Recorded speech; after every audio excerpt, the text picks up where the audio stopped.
오늘의 주요 뉴스입니다.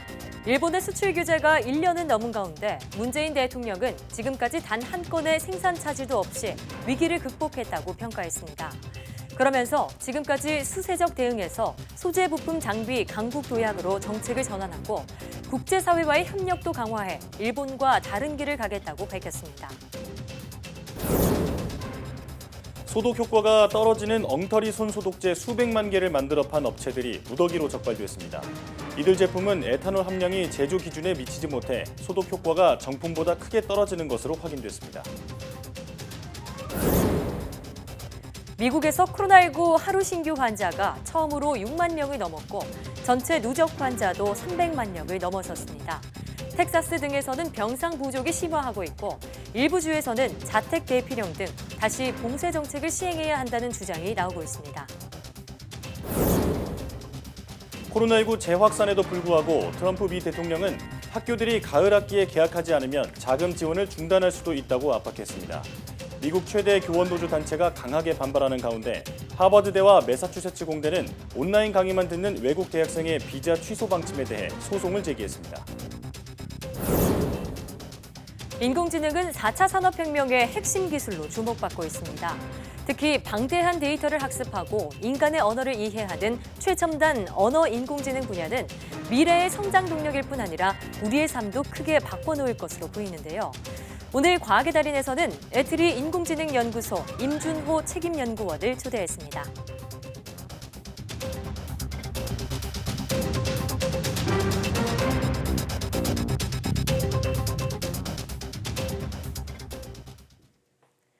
여러분 안녕하십니까? 사이언스 투데이입니다.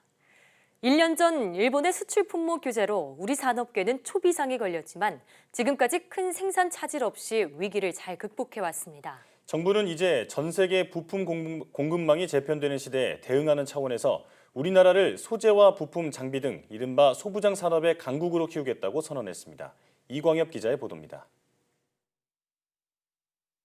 불산과 EUV, 레지스트 등 일본의 3대 품목 수출 규제가 강행됐지만 국내 생산 확대와 해외 기업 유치 등으로 지난 1년간 공급은 안정적으로 이루어졌습니다. 하지만 제조업 경쟁력의 핵심인 소재와 부품 장비, 이른바 소부장 산업은 여전히 일본과의 기술력 격차가 크다는 평가입니다. 정부는 이제 단순히 일본 대응 차원을 넘어 전 세계 공급망 재편에 대비하기로 하고 소부장 강국으로 도약하겠다는 의지를 보였습니다. 일본의 수출 규제 속에 미중 무역 분쟁 재점화와 보호무역 부활, 코로나19로 인한 이동 제약 등이 전 세계 공급망을 흔들어 주요 품목의 공급 안정성이 어느 때보다 중요해졌기 때문입니다. 이를 위해 공급망 관리 지원 대상을 기존 일본 대상 100개 품목에서 전 세계 차원의 338개 이상으로 대폭 확장하고 첨단형 등에 따라 맞춤형으로 지원하기로 했습니다. 차세대 전략기술 확보에 2년간 5조 원을 지원하고 미래차 등 빅3 산업에는 내년 2조 원을 집중 투자합니다. 소부장 으뜸 기업으로 100개를 별도로 육성합니다. 글로벌 분업 구조 속에서 이를 잘 활용해서 성장해온 우리에게 공급 안정성과 또 기술력 강화가 미래 성장의 핵심 관건입니다. 이와 함께 국내에서 첨단 산업의 세계 공장화를 실현하는 데도 박차를 가하기로 했습니다. 첨단 산업 클러스터 조성과 투자세 공제 대폭 확대, 5년간 1조 5천억 원 지원 등을 통해 기업 유턴을 포함해 100여 개 핵심 기업을 유치하겠다는 계획입니다. 이번에 첨단 산업에 대해서는 좀 추가적으로 그 시설 투자에 대해서 세액 공제를 조금 더해주는 방안으로 지금 검토 중이고 7월 말에 발표가 될 것입니다.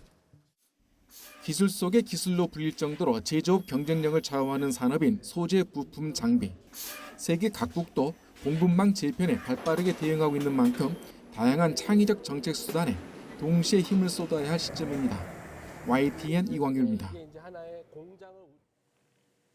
정부는 코로나19 감염 확산으로 지난 2월 말부터 휴관한 사회복지시설을 일주일 정도의 준비 기간을 거쳐 운영을 재개하기로 했습니다.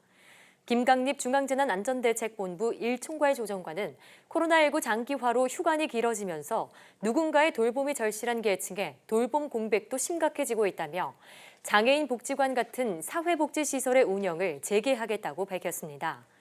김강립 총괄 조정관은 올해는 7월 말부터 20일 이상 폭염이 이어질 것으로 전망되며 2018년 이례적인 폭염으로 더위를 피하기 어려운 취약계층 등에서 28명의 사망자가 발생했던 안타까운 사건을 올해는 최대한 예방해야 한다고 말했습니다. 사회복지시설 운영 재개는 지자체별로 위험도를 평가하고 일주일간의 준비 기간을 거쳐 이루어질 예정입니다. 코로나19 감염 불안감에 손소독제 쓰는 분들 많으실 텐데요. 에탄올 함량이 높을수록 가격이 좀 더 비싼데 이런 점을 악용해 엉터리 손소독제 600만 개를 만들어 판 업체들이 적발됐습니다. 심지어 수사를 받으면서도 불량 제품을 계속 만들어낸 것으로 드러났는데요. 이형원 기자가 보도합니다. 공장에서 만들어진 제품들이 창고에 한가득 쌓여 있습니다. 모두 허가나 신고 없이 제조된 엉터리 손 소독제입니다. 코로나19 감염자가 급증한 지난 2월부터 2달 동안 600만 개 넘는 90억 원어치가 만들어졌습니다. 의약외품인 손소독제를 모가로 제조 판매한 6개 업체 대표 등 관계자 7명을 약사법 위반 혐의로 검찰에 송치하겠습니다. 단속을 피하려고 품목 신고한 업체 이름을 빌려 실제로는 허가받지도 않은 곳에서 손 소독제를 만들어 판매했습니다. 이들 제품은 표시된 것보다 에탄올 함량이 10% 이상 적었고 표준 제조 기준에도 미치지 못해 손 소독 효과가 떨어지는 것으로 조사됐습니다. 들어가는 함량이 높아지면 가격대가 좀 높아진다고 생각은 하고 있습니다. 의약외품 손소독제를 관리하는 기준인 90.0%에서 110.0%에 못 미치는 특히 수사를 받으면서도 장소를 바꿔가며 계속 만들어내 400만 개를 유통했습니다. 이 가운데 수출된 330만 개와 이미 국내에서 팔린 5만 6천 개를 제외한 나머지는 회수됐습니다. 식약처는 해당 손 소독제를 산 소비자는 판매처에서 환불받을 수 있다며 이런 제품에 대한 적극적인 신고를 당부했습니다.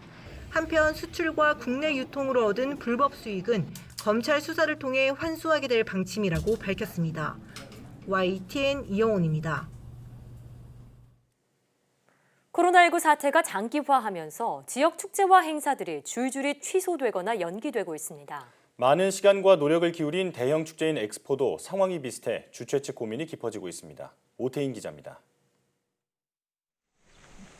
경남 함양군 상림공원 주변 엑스포 주재관 설치 공사가 한창이어야 하지만 텅텅 비었습니다. 9월부터 열릴 예정이던 함양 산삼 항로화 엑스포가 코로나19로 연기됐기 때문입니다. 지난 2012년부터 준비한 엑스포에 이미 많은 예산과 인력이 투입됐지만 1년 동안 더 들어갈 수밖에 없습니다. 추가적으로 한 45억에서 50억 정도 든다고 보고 있습니다. 지금 당장 연기됐기 때문에 불급한 사업은 잠시 보자고 한 번 더 재점검하는 시간을 갖도록 하겠습니다. 4년 만에 다시 개장을 기다리던 경남 고성 공룡 엑스포도 올해 개최가 무산됐습니다. 이미 4월에서 9월로 한 차례 미뤄졌지만 코로나19가 계속 확산하자 결국 내년으로 미룬 겁니다. 대형 축제가 제 날짜에 열리지 못하면서 자칫 흥행에도 차질을 빚지 않을까 우려됩니다. 이미 예매된 표가 취소되는 등 주최 측 고민도 깊습니다. 전체적으로 20억, 21억 정도 저희들이 예매를 해둔 상태입니다. 환불을 요청하는 분들은 환불을 최대한 해주고 그리고 내년 9월이기 때문에 입장권 판매는 더욱더 최선의 노력을 다하도록. 코로나19로 봄과 여름에 이어 가을에 열릴 예정이던 대형 축제와 이벤트가 취소되거나 미뤄지는 상황. 지역에서 오랫동안 준비한 엑스포가 잇따라 연기되면서 경제적인 타격도 불가피해 보입니다. YTN 오태인입니다. 주위에서 대나무꽃을 보신 적이 있으신가요? 대나무꽃은 잘 피지 않아서 평생에 한 번 보기도 힘들다고 하는데요. 네, 경남 창원의 국도변에는 신기하게도 대나무꽃이 지천으로 피었습니다. 박종혁 기자가 전해드립니다. 경남 창원에서 진주로 가는 국도 2번을 타고 진전면 봉안마을로 나가는 길. 대나무가 갈색으로 변한 건 다름 아닌 꽃을 피웠기 때문입니다. 푸른 대나무 잎이 떨어진 자리에 갈색 꽃이 핀 겁니다. 국립산림과학원이 확인한 것만 왕대나무 1000본가량이 꽃을 피웠고 그 뒤쪽 숲에는 그 몇백 가량이 개화했습니다. 사람들은 처음 보는 대나무꽃이 마냥 신기합니다. 한 꽃을 한 보면 올해 또 좋은 일이 있을런가 싶고 와서 봤는데 꽃이 또 메밀 같은 이제 이런 꽃이 색깔이 참 이쁘더라고요. 대나무는 씨앗이 아니라 땅속 뿌리로 번식하기 때문에 꽃은 매우 드물게 핍니다.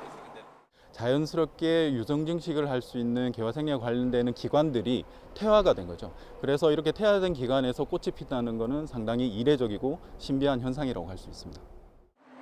매우 드문 현상인 대화나무 개화의 원인은 아직도 밝혀지지 않았습니다. 60 내지 120년 만에 꽃이 핀다는 주기설, 그리고 영양분이 소진되거나 집적돼서 꽃이 핀다는 영양설 등 다양한 설이 있지만 아직까지 명확하게 밝혀지지는 않았습니다. 꽃이 피면 대나무의 기존 줄기와 뿌리는 죽고 다시 뿌리에서 숨은 눈이 자라나 수년에 걸쳐 재생됩니다.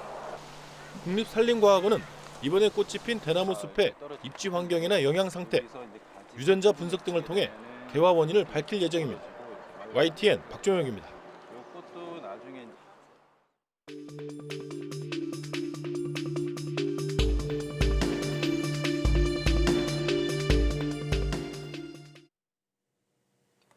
일반 국민 3,055명을 대상으로 코로나19 항체가 있는지 조사한 결과 단 한 명만 항체가 형성된 것으로 나타났습니다.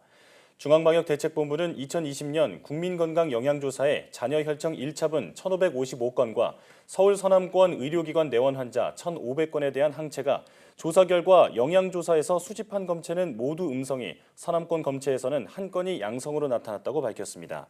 수치화하면 양성률은 0.03%로 실제 확진 비율과 거의 차이가 나지 않습니다. 그러나 반대본은 이번 조사에서 집단 발생 지역인 대구, 경북 등이 빠져 대표성이 부족하기 때문에 중간 분석 결과만으로 전체 감염 규모를 계산하는 건 한계가 있다고 설명했습니다. 이처럼 코로나19 항체 양성률에 대한 중간 조사에서 항체가 생성된 비율이 극히 낮다는 결과가 나왔습니다. 네, 어떤 의미인지 고려대학교 약학대학 김정기 교수와 함께 자세한 이야기 나눠보겠습니다. 전화로 연결돼 있습니다. 교수님 나와 계십니까? 네, 안녕하세요. 네, 우선 중간 조사 결과를 살펴보기 전에 코로나19 항체 검사가 무엇이고 왜 시행하는 건지 그 의미를 설명해 주시죠. 항체 검사는 세균이든 바이러스든 외부 병원체가 감염이 하게 되면 이에 대한 면역 반응이 진행되거든요. 그래서 체내에 해당 병원체에 대한 항체가 생성이 됩니다. 그래서 체내에 특정 병원체에 대한 항체가 있는지 없는지를 검사하는 게 이 항체 검사고요. 따라서 병원체 감염 여부를 판정하는 검사라고 보시면 됩니다. 그래서 백신 접종에 의한 항체 형성도 같은 개념이라고 보시면 됩니다. 그렇군요. 자, 1차 조사 결과를 요약하면 조사 대상 3,055명 가운데 단 한 명이 양성으로 나왔습니다. 조사대로라면 우리 국민이 항체가 거의 없는 것으로 봐야 할 것 같은데요. 이를 두고 방역당국은 대구 등 일부 지역은 포함이 안 됐기 때문에 대표성이 없고 표본도 작았다고 설명했습니다. 이번 결과 어떻게 이해해야 할까요? 글쎄요, 말씀하신 대로 3,055명 중에 한 명만 양성으로 나왔고 이거를 산정을 하면 이제 항체 양성률이 0.03%로 나오고 있거든요. 그래서 5에서 최대 47%의 항체 양성률을 보인 다른 나라들 결과는 사뭇 대조적입니다. 근데 우리나라에서 항체 양성률을 조사하면 우리나라의 경우는 다른 나라에 비해서는 진단검사를 선제적으로 진행했기 때문에 다른 나라들처럼 높은 수준까지는 아니어도 적어도 이제 제 생각에는 한 1에서 3% 사이는 나올 걸로 예상을 했거든요. 근데 검사 결과가 굉장히 이례적이다 이렇게 생각을 하고 있고요. 말씀하신 대로 뭐 기본적으로 표본 수가 지금은 이제 예비 검사 또는 1차 검사 수준이기 때문에 너무 적고 지역적인 범위도 매우 제한적입니다. 그래서 뭐 굳이 대구, 경북 지역을 포함하느냐 안 하느냐는 중요한 것 같지는 않고요. 일단 전체적으로 전국적으로 또 범위를 확대할 필요가 있다 이렇게 생각은 하고 있습니다. 더군다나 그러니까 시료 수집 기간이 국민건강영양조사 혈청의 경우에는 2개월로 그나마 좀 불호도한데 서울 서남권 시료 같은 경우에는 5월 25일에서 28일까지 고작 4일밖에 안 되거든요. 그러니까 범위가 굉장히 좁습니다. 그래서 향후에는 대상 시료의 어떤 대표성 문제를 고려를 해서 연령별, 지역별로 통계학적으로 유의 있는 숫자의 시료를 확보해야 될 필요가 있고요. 더군다나 무증상 또는 경미한 증상을 보이는 10대 청소년 그리고 20, 30대에 대한 항체 검사는 반드시 필요하다 이렇게 생각을 하고 있습니다.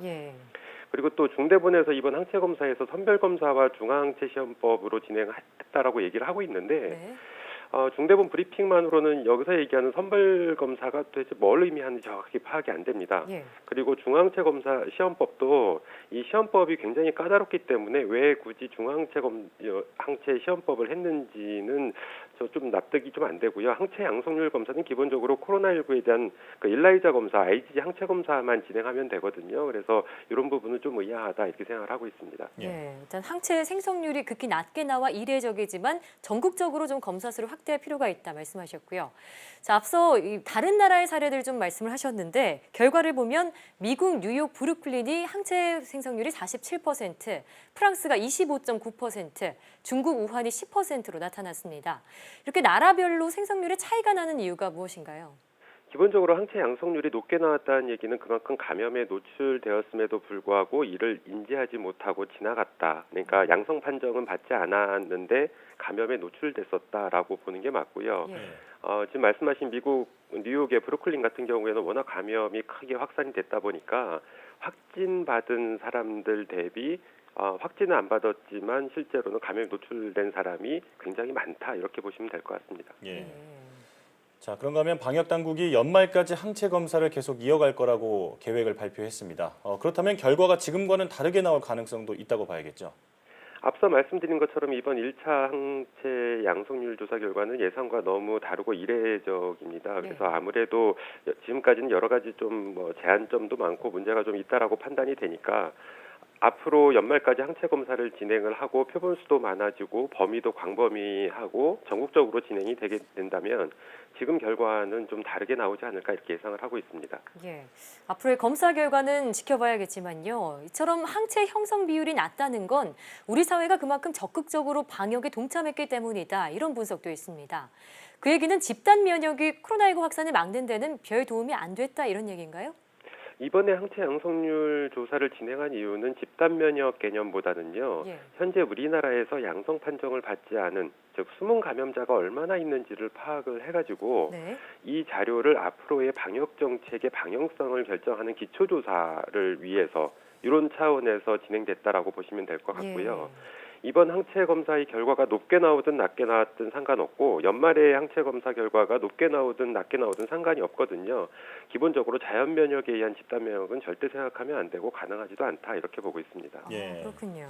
자, 말씀하신 것처럼 집단 면역을 믿는 것이 조금 비현실적이다 이렇게 본다고 하면 결국엔 치료제와 백신 개발 외에는 대안이 없다 이렇게 봐야 할까요? 기본적으로 코로나19에 대한 대응은 백신과 치료제 개발에 달려 있다 이렇게 보시면 될 것 같고 백신이나 치료제가 개발이 돼서 상용화될 때까지는 지금처럼 방역을 철저히 하고요. 그래서 대규모 확산을 막게 됨으로써 치사율을 낮추는 방법밖에 없다 이렇게 말씀드리고 싶습니다. 자, 다음으로는 코로나19 공기 중 전파 가능성과 관련한 질문 드리겠습니다. 코로나19가 공기를 통해서 전파가 된다면 사실상 어디도 코로나19에서 안전한 곳은 없다고 봐야 하는 거 아닌가요? 코로나19가 공기 전파를 한다라고 하더라도 지금과 다르게 크게 걱정할 필요는 없으십니다. 이렇게 마스크 잘 착용하고 현재의 개인 방역 수칙을 잘 준수하시면 감염으로부터 나를 보호할 수 있다 이렇게 말씀드리고 싶고요. 더군다나 제 생각으로는 현재의 코로나19 전파 양상을 고려해 볼 때 공기 전파를 하는 다른 바이러스들도 마찬가지입니다. 홍역이나 인플루엔자도 마찬가지인데 기본적으로 직접적인 접촉이나 비말에 의한 전파가 주요 전파 경로긴 합니다. 근데 여러 번 말씀드린 것처럼 물리적인 공기순환과 같은 어떤 환경이 조성됐을 때에는 공기 전파 양상을 띌 수 있다라고 보는 거거든요. 물론 공기 전파 양상을 띠는 진행이 되는 상황이라도 마스크를 올바르게 잘 착용하면 감염으로부터 우리를 보호할 수 있다. 저는 이렇게 생각을 하고 있고요. 그러니까 코로나19에 대한 안전한 곳은 없다. 이렇게 보는 것보다는 공기 전파가 만일 일어난다고 하더라도 마스크를 잘 착용하시면 나를 보호할 수 있다. 이렇게 보는 게 더 맞을 것 같습니다. 코로나19 변종이 자꾸 나오고 공기 감염 가능성까지 제기되면서 불안감이 커지고 있습니다. 하지만 이럴 때일수록 방역 수칙의 기본으로 돌아가 마스크 착용과 거리 두기를 철저히 지켜야겠습니다. 지금까지 고려대학교 약학대학 김정기 교수와 함께했습니다. 오늘 말씀 잘 들었습니다. 감사합니다.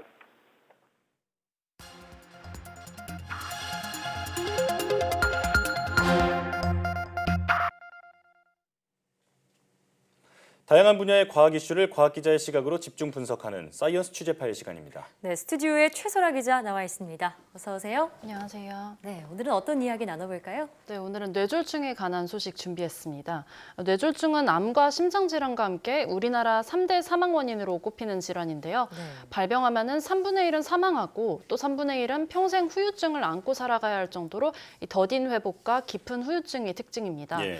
국내 연구진이 뇌졸중에서 심각한 후유증을 유발하는 현상을 세계 최초로 규명을 하고 또 이를 해결할 방법까지 찾았는데요. 이 연구 결과 좀 더 자세히 들여다보겠습니다. 예. 네. 이 뇌졸중이라고 하면 우리가 흔히 중풍이라고도 이제 알고 있는 예. 그런 병인데 이 몸이 마비되거나 말을 잘 못하게 되는 그런 증상들이 떠오릅니다. 이런 증상들이 나타나는 이유가 뭔가요? 네, 뇌졸중은 먼저 뇌혈관이 막혀서 발생하는 이 뇌경색이랑 뇌혈관이 터져서 발생하는 뇌출혈로 나뉘는데요. 이 두 경우 모두 뇌혈관에 문제가 생겨서 주변 뇌세포의 피 공급이 중단되면서 세포가 손상되는 겁니다. 예. 뇌 이미지를 찍어보면은 손상된 부위가 하얗게 보이는데요. 뇌세포는 한번 손상이 되면은 회복되지가 않는데 때문에 이 손상된 뇌 부위에 따라서 언어 장애가 생길 수도 있고 또는 음식을 못 삼키거나 대소변을 못 가릴 수도 있고요. 예. 또 몸이 마비되거나 식물인간이 되는 등 다양한 후유증이 남을 수 있습니다. 실제 뇌졸중이 찾아왔던 환자의 목소리 직접 들어보시겠습니다. 팔이 옷 올리면서 잘 안 들어가더라고. 그리고 좀 어지럽고 구토가 나고 일어나지를 못하겠더라고.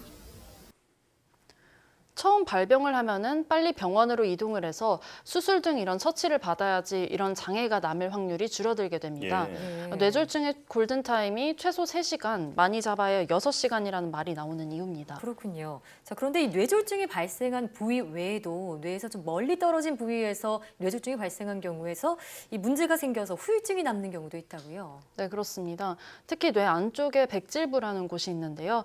여기에 뇌졸중이 생기면은 여기와 멀리 떨어진 운동을 담당하는 세포가 망가지면서 운동장애가 나타나기도 하는데요. 네. 기능해리라는 현상입니다. 예. 기능해리는 뇌졸중의 회복을 더 어렵게 하고 또 후유증을 더 심각하게 만드는 증상인데요. 전문가에게 직접 들어보시겠습니다.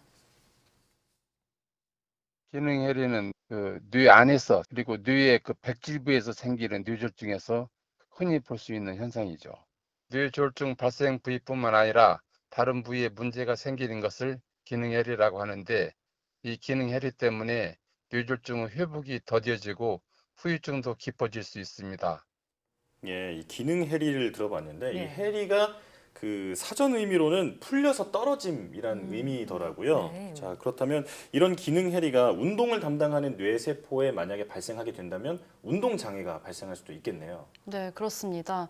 먼저 이 뇌졸중 후에 이 운동을 담당하는 뇌 부위에 기능해리가 발생한 쥐의 영상을 준비를 했습니다. 이 실험은 이 기능해리로 인한 운동마비를 측정하기 위해서 고안된 실험인데요. 네. 쥐가 이 5손가락을 이용해서 먹이를 잘 짚는지 보는 겁니다. 근데 보시면은 이 손을 뻗기는 하는데 손가락 5손가락을 섬세하게 움직이지를 못해서 예. 먹이를 향해서 계속 헛손질하는 모습이 나타납니다. 예, 잡지를 못하네요. 네, 그렇습니다. 운동피질 부위 뇌세포들이 활동성이 낮아져서 이런 문제가 발생을 한 겁니다. 네, 그러니까 이 쥐가 저기 화면에서 보시는 것처럼 먹이에 손은 뻗는데 잡지를 못하는 모습을 보니까 이게 뇌 기능 그중에서도 운동을 담당하는 부위에 기능 해리가 생겨서 그렇다는 얘기죠? 네, 그렇습니다. 예. 네, 이제까지는 이런 기능 해리 기전이 전혀 어떤 원리로 나타나는지 밝혀지지가 않았었거든요. 예. 그래서 마땅한 치료 방법도 없었습니다. 그런데 국내 연구진이 이 기전을 정확히 밝히고 또 치료제까지 개발을 해서 주목을 받고 있습니다. 자세히 알아보기 전에 먼저 연구진이 개발한 치료제를 2주 이상 투여받고서 재활 운동을 거친 쥐를 보시겠습니다. 네, 아까와 똑같은 실험인데요. 예. 이 손가락을 오므리고 피는 동작이 자연스럽고 그러네요. 네, 또 먹이를 능숙하게 잘 짚는 모습입니다. 연구진은 이 쥐가 이 치료를 받은 다음에 운동 기능의 80%를 회복했다고 판단했습니다. 예. 이 전에 보여주셨던 그 영상보다는 훨씬 더 손가락을 잘 이용하는 모습입니다. 예. 이 치료제의 효과가 상당한 것 같은데 이 치료제 도대체 어떤 원리인가요? 네, 연구진은 먼저 뇌졸중이 발생한 부위에서 멀리 떨어진, 그러니까 운동을 담당하는 뇌 부위에 이 변성이 일어났다는 점을 확인을 먼저 했고요. 여기서 기능 해리가 일어난 거죠. 그 변성 부위에서 별 모양의 세포가 활성화되는 것을 관찰했습니다. 활성화된 별세포가 가바라는 신경 전달 물질을 과도하게 분비했는데요. 이 가바가 다른 신경세포의 가바 수용체에 결합을 해서 해당 세포의 활성화 대사를 억제해서 기능 해리를 일으킨다는 것을 연구진이 밝혀낸 겁니다. 연구진의 목소리 직접 들어보시죠. 기능 해리가 왜 생기는지를 제가 먼저 파악을 했고요. 그게 이제 반응성 변세포가 가바를 과생성하면서 과분비하면서 생긴다는 걸 밝혔고, 이제 그걸 밝혔으니까 그러면 그걸 막을 수 있는 방법이 이제 생긴 거고요. 그 막을 수 있는 방법은 이제 가바 생성을 관장하는 그 효소, 마오비라는 효소를 억제하는 억제제를 저희가 처리했을 때 기능 해리도 없어지고 그 마비가 이제 회복이 된 거죠. 네, 연구진은 치료제를 재활운동과 병행했을 때 이만큼 치료 효과가 뛰어났다고 말을 했고요. 또 연구진은 쥐에게 치료제를 2주 이상 투여했다고 말씀드렸는데 사람으로 대입을 하면은 3개월 이상 이 치료제를 투입했을 때 개선되는 기간이라고 합니다. 네, 자 그러니까 운동 능력을 떨어뜨리는 기능 해리를 막기 위해서는 과분비된 가바를 억제하는 게 답이었군요. 네, 자 그러면 동물 실험 앞서 쥐 실험에서 보듯이 어느 정도 성공한 것 같은데 현재 임상이 어느 단계까지 왔나요? 네, 연구진은 일단은 국내 바이오 스타트업에다가 이 치료제를 기술 이전을 했고요. 또 전임상 시험, 그러니까 동물 실험에서는 모두 성공적으로 마쳤습니다. 또한 이 기능 해리가 뇌졸중뿐 아니라 편두통 등 다른 질병에서도 나타나는 현상이기 때문에 또 다양한 질병에 이 동물 실험에서는 효과가 있었다고 합니다. 뇌졸중뿐 아니라 이 알츠하이머성 치매 등 이 4가지 적응증에서 모두 우수한 치료 효과를 보였다고 합니다. 연구팀은 내년 초에는 임상 1상을 진행할 예정이라고 밝혔습니다. 우리가 그동안 뇌졸중을 앓으면 그 후유증을 피할 수 없는 것 이렇게 생각을 하면서 굉장히 이제 조심스럽게 생각을 했었는데, 자 오늘 말씀 들어보니까 기능 해리를 자세히 밝힌 데다가 치료제 개발까지 해내고 있다 이런 소식을 들었습니다. 자 임상 시험에서도 좋은 소식 있으면 또 전해주시고요. 최소라 기자와 함께했습니다. 오늘 말씀 잘 들었습니다. 고맙습니다.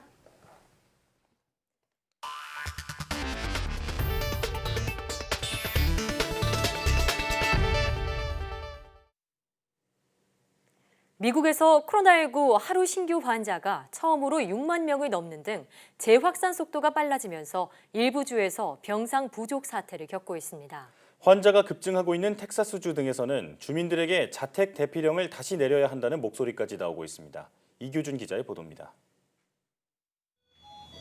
미 텍사스주 휴스턴의 한 병원. 의료진이 고령의 환자를 살리기 위해 안간힘을 쓰고 있습니다. 연일 밀려드는 환자로 쉴 틈이 없고 병상 부족이 갈수록 심각해지고 있습니다. We started first at 46 beds, then we went to 58, now we're at 88 beds. And even though it sounds like a lot of beds, it's not enough. 병원마다 중환자실이 이미 포화 상태인 가운데 환자를 돌보던 의료진 감염 사례도 늘고 있습니다. I literally at one point in time asked God to take me. The pain was ridiculous. It was to the point where I mean, in my mind I couldn't breathe. 병원의 수용 능력이 한계에 도달했다는 경고가 나올 만큼 환자 증가세는 심상치 않습니다. 텍사스주에선 지난 7일 하루 신규 확진자가 처음으로 1만 명을 넘었고 플로리다주와 캘리포니아주는 최근 일주일 하루 평균 8천 명 안팎의 환자가 늘고 있습니다. 미국 전체의 하루 신규 환자가 처음으로 6만 명을 돌파하는 등 상황이 악화하자 일부 주에선 자택 대피령을 다시 발령해야 한다는 주장까지 제기되고 있습니다. 미 보건당국은 재확산 지역에 새로운 검사소를 마련해 하루 5천 명가량 검사를 진행할 계획이어서 확진자는 더욱 늘어날 것으로 보입니다. 미 존스 홉키스대 집계 결과 미국의 누적 환자는 인구의 1% 수준인 300만 명을 넘었고 누적 사망자는 13만 명을 웃돕니다. YTN 이교준입니다.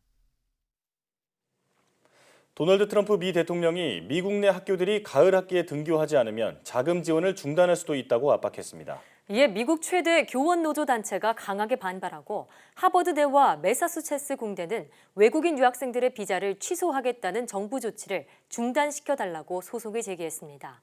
워싱턴 강태욱 특파원의 보도입니다. 재선을 위한 경제 활성화를 위해 학교 수업 재개를 노골적으로 밀어붙이고 있는 트럼프 대통령. So we're very much going to put pressure on governors and everybody else to open the schools, to get them open, and it's very important. It's very important for our country. It's very important for the well-being of the student and the parents. 이어 개교하지 않는 학교에 대해서는 자금 지원을 중단할 수 있다고 압박했습니다. 문을 열지 않는 것을 야당인 민주당의 정치적 계산 때문이라고 비난했습니다. 마이크 펜스 부통령 등 행정부 인사들도 연일 트럼프 대통령 뜻을 거들고 있습니다. And as the president made clear yesterday, it's time. It's time for us to get our kids back to school. Ultimately, it's not a matter of if schools should reopen. It's simply a matter of how. They must fully open and they must be fully operational. And how that happens is best left to education and community leaders. 이에 대해 미국 최대 교원노조 단체인 미국 교육협회는 트럼프 대통령과 관료들을 강하게 비판했습니다. 학생들을 위해서는 대통령이나 교육부 장관의 말을 듣지 말아야 한다고까지 말했습니다. 특히 트럼프 대통령은 코로나19 대유행과 관련해 한 번도 신뢰할 만하거나 사려 깊은 것으로 판명된 적이 없다고 지적했습니다. 미 행정부의 온라인 수강 유학생 비자 취소 방침에 대한 반발도 이어지고 있습니다. 하버드대와 매사추세츠 공대는 정부 조치를 일시 중단시켜달라고 소송을 냈습니다. 여론 청취 절차를 거치지 않는 등 행정 절차법을 위반했다는 겁니다. 로런스 베카우 하버드대 총장은 이번 소송을 강하게 밀고 나가 모든 외국인 학생들이 추방 위협 없이 학업을 계속할 수 있게 하겠다고 말했습니다. 워싱턴에서 YTN 강태욱입니다. 영국 정부가 코로나19로 어려움을 겪는 경제를 살리기 위한 전례 없는 대책을 내놨습니다. 8월 한 달간 외식비 절반을 정부가 부담하고 고용주가 휴직 중인 직원을 회사로 복귀시키면 1인당 150만 원의 보너스를 지급하기로 했습니다. 박상남 기자의 보도입니다. 리시 수낙 영국 재무장관은 현지 시간 8일 하원에서 코로나19 이후 경제 회복 계획을 발표했습니다. 실업 증가 억제와 일자리 창출에 초점이 맞춰진 이번 계획 가운데 특히 눈에 띄는 건 외식비 지원 방안. 8월 한 달 동안 국민 외식비의 절반을 정부가 대신 내주겠다는 내용입니다. Meals eaten at any participating business Monday to Wednesday will be 50% off up to a maximum discount of £10 per head for everyone, including children. 수낙 장관은 이번 외식비 지원은 식당과 술집 등에 손님이 다시 돌아오도록 해 180만 종사자들의 일자리를 보호하기 위한 것이라고 설명했습니다. 코로나19 확산으로 지난 3월 이후 문을 닫았던 잉글랜드 지역 술집과 식당 등은 지난 4일부터 영업을 재개했습니다. 휴직 중인 노동자의 고용 유지를 촉진하기 위한 또 다른 대책도 내놨습니다. If you're an employer and you bring someone back who was furloughed and you continuously employ them through to January, we will pay you a £1,000 bonus per employee. 현재 고용 유지 계획 신청자는 약 900만 명으로 이들 전원이 휴직에서 복귀할 경우 소요 비용은 90억 파운드로 추정됐습니다. 앞서 정부는 기업이 직원을 해고하는 대신 휴직이나 휴가를 보낼 경우 정부가 월 임금의 80%까지 최대 2,500파운드, 약 370만 원을 부담하기로 했습니다. 영국 정부는 이번 경제회복 대책을 위해 약 300억 파운드, 우리 돈 45조 원을 투입할 계획입니다. YTN 박상남입니다. 중국에서는 코로나19가 안정세를 보이고 있는 가운데 1,000만 명이 넘게 응시한 대입시험 가오카오가 진행되고 있습니다. 중국 교육부는 본토 내 대부분의 성과 시, 자치구에서 사전 방역 조치를 거쳐 지난 7일과 8일 이틀간 대입시험이 진행됐으며 베이징을 비롯한 일부 지역에서는 9일까지 나흘간 계속된다고 밝혔습니다. 아울러 폭우로 시험이 연기된 안후이성 스어현에서 첫날 중단됐던 시험이 추가로 진행된다고 설명했습니다. 중국 국가위생건강위원회는 가오카오 시험이 치러졌던 7일과 8일 수도 베이징을 포함한 본토에서 코로나19 국내 발생은 나오지 않았다고 발표했습니다. 다만 해외에서 유입된 확진자가 7일에는 7명, 그리고 8일에는 9명이 발생했다고 덧붙였습니다.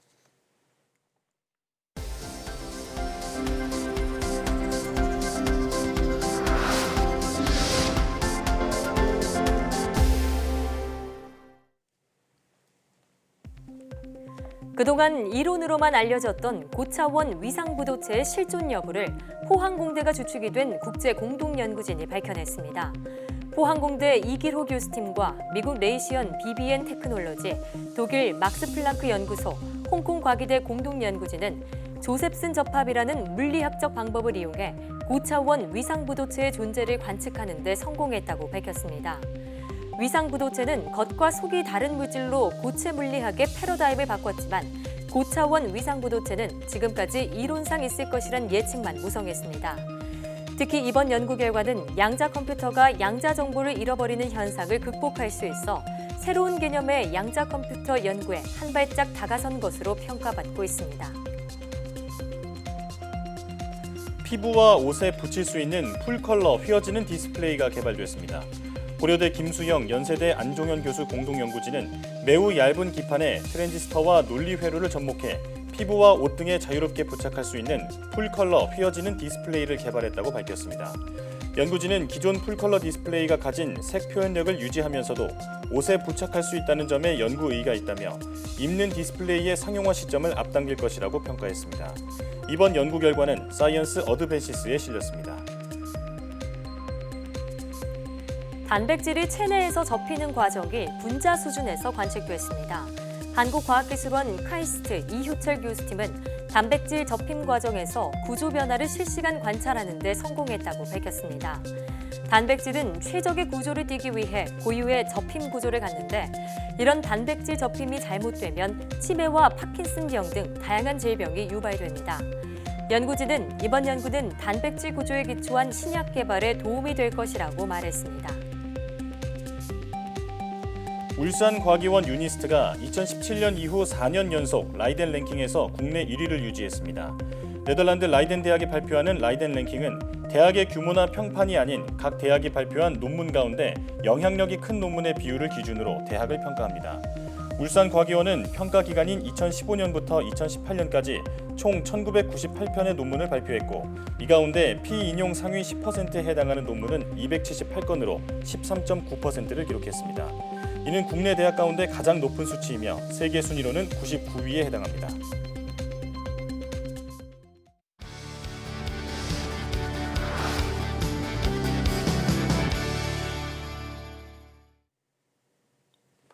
인공지능은 4차 산업혁명 시대의 핵심 기술로 우리 일상에 깊숙하게 자리 잡고 있죠.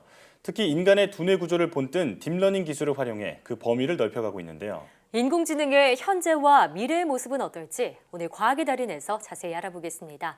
한국전자통신연구원 인공지능연구소 임준호 책임연구원과 함께합니다. 어서 오세요. 안녕하세요. 네, 반갑습니다. 네. 자, 저희가 인공지능 연구에 대한 자세한 이야기 나눠보기 전에요. 관련 영상을 준비했는데요. 화면으로 함께 만나보겠습니다.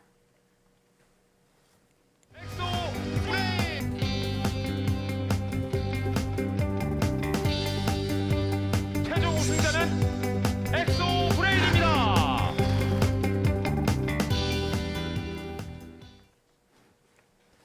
네, 지금 살펴본 영상이 지난 2016년이죠. 네, 우리나라에서 맞습니다. 인공지능 엑소브레인이 퀴즈쇼에 출연을 해서 우승을 차지한 그런 영상이었습니다.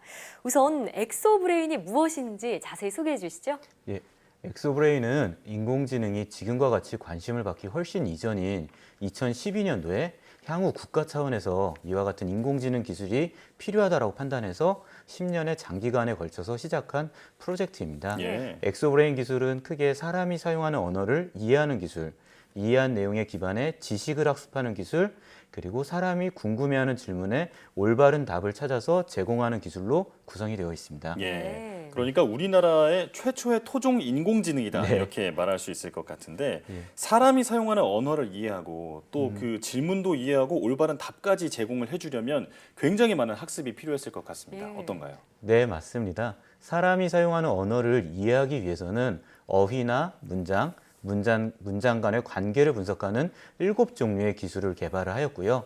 이를 이용해서 당시 약 12만 권 분량의 일반 상식과 관련된 지식을 학습했습니다. 네. 그리고 사람의 질문에 올바른 정답을 제공하기 위해서 다양한 지식 가운데 올바른 정답을 추론하고 해당 정답이 맞는지를 검증하는 기술을 같이 개발하였습니다. 이렇게 개발한 이해, 학습, 답변 기술을 검증하기 위해서 EBS 장학 퀴즈에 출전을 하였고 왕중왕전 우승자들과 대결을 해서 다행히 엑소브레인이 큰 점수 차이로 우승할 수 있었습니다. 네, 지금 다행이라고 하셨지만 2011년에도 미국의 유명 퀴즈쇼에서 인공지능인 IBM 왓슨이 출연해서 우승을 차지한 그런 사례도 있었습니다.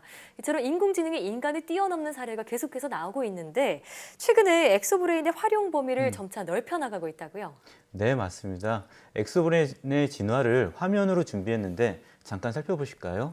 예. 민식이법에서 어린이 보호구역의 규정 속도는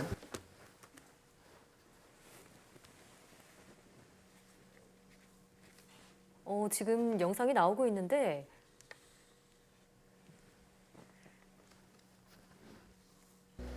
국회 교섭단체 구성인원의 기준은 몇 명인가? 질문을 던지니까 이제 바로 정답을 찾아주는군요. 그러네요. 꽤 몇 초 안 걸리는 것 같아요. 네. 20명 이상이라는 대답까지 내놨습니다. 예. 예, 지금 화면을 통해서 잠깐 예문을 하나 실행을 해보겠습니다. 방금 살펴봤던 민식이법에서 어린이 보호구역의 규정 속도는 이라는 질문을 입력을 하게 되면 실제 법령상에는 민식이법이 존재하지는 않습니다. 공식 법령은 아니고요. 도로교통법 제12조 어린이 보호구역의 지정 및 관리에서 해당 내용을 설명을 하고 있고요. 그 구역 내에서는 속도를 시속 30km 이내로 제한할 수 있다라는 부분이 규정에 대한 내용이어서 이 중에서 시속 30km 이내라고 하는 정답을 올바르게 찾아서 사용자한테 제시를 하게 되었습니다. 우리가 그 민식이법이라고 흔히 말하지만 이제 실제 법의 그 본명이 있잖아요. 그 부분을 또 알아내서 그것까지 생각을 해서 답을 찾아주는 기술 잘 봤습니다. 그러니까 이 질문자의 질문을 완벽하게 이해하고 정확한 답을 찾아내는 그런 기술인데 법령을 우리가 예시로 들어봤잖아요. 법령 쪽에 엑소브레인을 적용한 특별한 이유가 있을까요? 난이도가 높으면서도 사람들의 생활과 관련이 있는 부분이 바로 법률 분야잖아요. 그래서 엑소브레인 기술을 우선 적용을 하였습니다. 사실 해외에서는 리걸테크라고 해서 법령 쪽에 인공지능 기술을 적용하는 많은 연구를 하고 있고요. 벤처 기업이나 벤처 투자들도 많이 이루어지고 있습니다. 한국은 아직 시작 단계에 있고요. 향후에는 이런 법률 분야가 인공지능 기술이 많이 적용돼서 활성화될 것으로 보고 있기 때문에 적용하게 되었습니다. 리걸 테크, 그러니까 뭐 법조 기술이라고 해야 할까요? 그런 기술을 말씀해 주셨는데 그런데 법령의 경우에는 용어도 어렵고 또 내용도 굉장히 많기 때문에 이 적용하기가 쉽지 않았을 것 같습니다. 어떤가요? 맞습니다.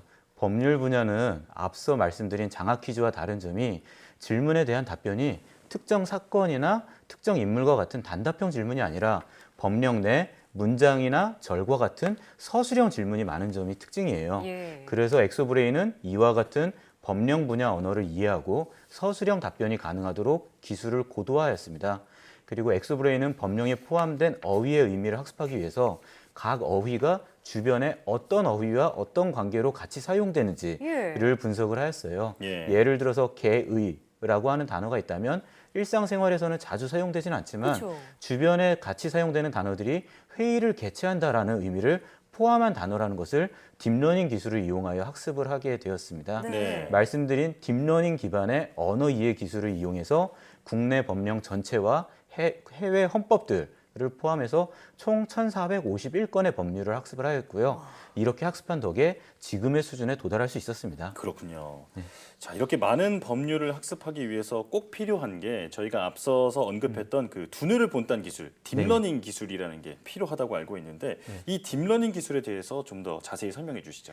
딥러닝 기술에 대해서 설명을 드리면 한 사람이 평생 읽는 글의 양을 예를 들어서 약 1GB라고 한다면 딥러닝 기술은 훨씬 더 많은 20에서 30GB의 데이터를 약 30번에서 40번씩 반복 학습을 하면서 언어의 뜻과 의미를 학습해야 합니다. 더불어 딥러닝 기술을 위한 컴퓨터, 이용해서 한 달 이상을 학습을 해야지 사람과 비슷하게 언어를 이해할 수 있게 됩니다. 이렇게 언어를 기본적으로 이해하는 딥러닝 기술에다가 어떠한 질문이 입력됐을 때 어떤 단락의 어떤 부분이 정답인지를 가르치게 되면 새로운 질문이 들어오거나 새롭게 제정 또는 개정되는 법률이 들어와도 올바른 정답을 찾을 수 있습니다. 그러니까 단순히 빅데이터를 인공지능에 주입하는 것에 그치지 않고 딥러닝 기술을 활용해서 이해하고 활용할 수 있도록 도와준다 이런 얘기인데요. 맞습니다. 자, 근데 우리가 일상에서 궁금한 점이 생기면은 보통 포털 사이트에 검색을 하잖아요. 네네. 그런데 포털 사이트에 직접 검색하는 거랑 엑소브레인에 물어보는 거랑 어떤 차이가 있을까요? 엑소브레인과 같이 사람의 질문에 정답을 제시하는 기술을 보통 질의응답 기술이라고 불러요. 네, 검색 기술과 질의응답 기술은 둘 다 사람이 모르는 내용을 제공하는 지식 제공 기술이라는 점에서는 같은 점인데요. 구글이나 네이버에 궁금한 사항을 검색하면 사용자가 직접 검색된 문서를 클릭해서 해당 내용을 일일이 살펴보고 또 그리고 자신이 궁금한 내용이 어디 있는지 답변을 직접 찾아야 하는 한계가 있습니다. 하지만 질의응답 기술은 검색 기술을 기본으로 포함을 하고 있고 사람이 직접 문서를 보면서 자신이 궁금해하는 내용을 찾는 과정을 컴퓨터가 대신한다라고 보시면 돼요. 하지만 컴퓨터가 사람이 이해하는 것처럼 문서를 이해하려면 언어를 이해하는 고난이도 기술이 필요해서 그동안 아무도 해결하지 못한 기술이었고요.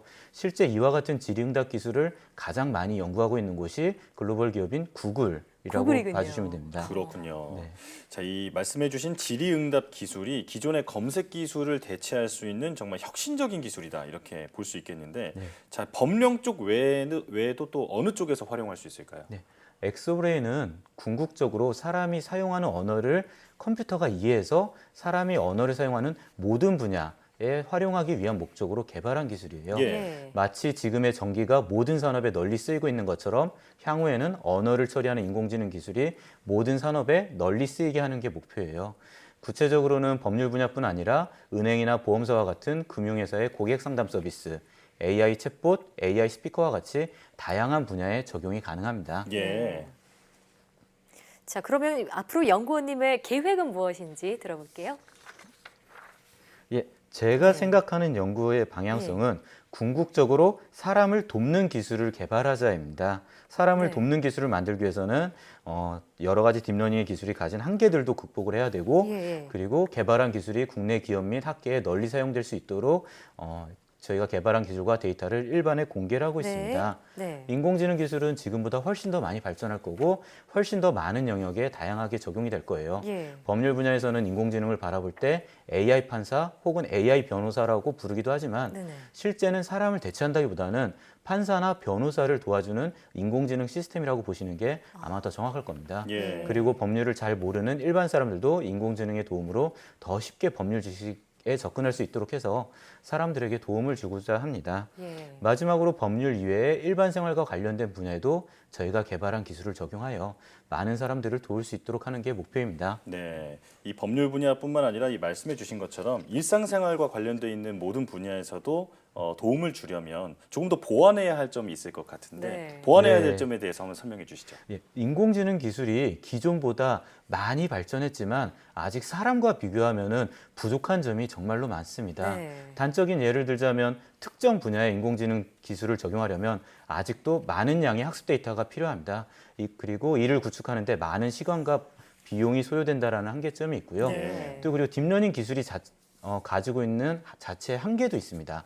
예를 들어 바나나 그림이 있으면 지금은 바나나라고 잘 맞추지만 색깔이 화려한 물체를 옆에 놔뒀더니 바나나를 못 맞히게 되는 경우도 있더라라는 게 있어서 어떠한 예제가 와도 틀리지 않게 하는 기술, 또 딥러닝의 기술로 개선해야 될 개선점이고요. 마지막으로 민감한 문제의 경우 인공지능 시스템이 어떤 결과를 제시할 때 왜 이런 결과를 제시하는지도 같이 알려줘야 하는데 이와 같은 부분도 많이 부족합니다. 방금 말씀드린 대용량의 학습 데이터, 강건한 인공지능, 결과의 설명 가능성과 같은 연구가 복합적으로 이루어져야지 진정으로 사람한테 도움을 줄 수 있는 차세대 인공지능이라고 예. 부를 수 있다고 생각합니다. 네, 앞으로 인공지능 기술이 해결해야 할 과제도 들어봤는데요. 사실 인공지능이 보편화될 미래를 떠올리면 막연한 두려움 또 불안감이 드는 게 사실이었어요. 예. 또 오늘 얘기를 듣다 보니까 인공지능 기술이 우리의 삶을 더 이롭게 하는 데 큰 역할을 할 수 있겠다 이런 생각이 듭니다. 네, 지금까지 한국전자통신연구원 인공지능연구소 임준호 책임연구원과 함께했습니다. 오늘 말씀 고맙습니다. 감사합니다.